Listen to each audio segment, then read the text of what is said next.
من عاصمة الزبان ولاية بسكرة الساحرة تطل علينا صومعة مسجد سيدي عقبة العريق. هو ثالث أقدم مسجد في الغرب الإسلامي، وثاني مسجد بني في الجزائر. شيد سنة 82 للهجرة. تم بناء المسجد عند قبر عقبة بن نافع.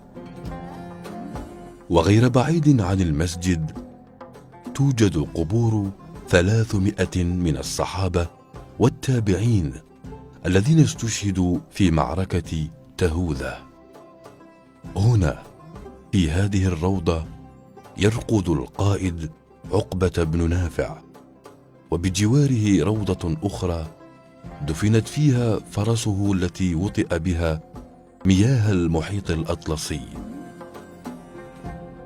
أين قال مقولته الشهيرة: اللهم اشهد إني قد بلغت المجهود، ولولا هذا البحر لمضيت في البلاد أقاتل من كفر بك حتى لا يعبد أحد غيرك.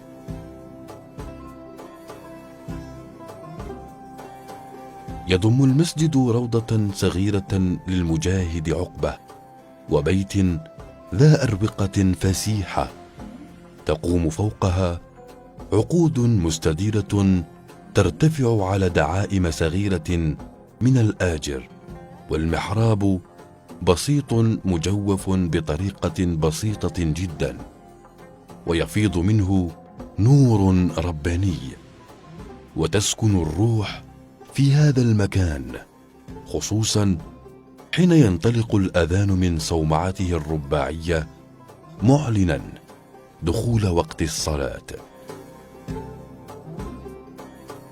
كان عقبة بن نافع رجلا مجاب الدعوة، وسقى الجزائر بدمه الطاهر هو و300 من الصحابة والتابعين.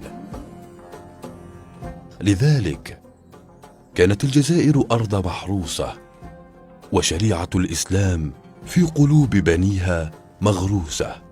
وسيظل مسجد عقبة منارة ساطعة في الجزائر إلى أن يرث الله الأرض ومن عليها.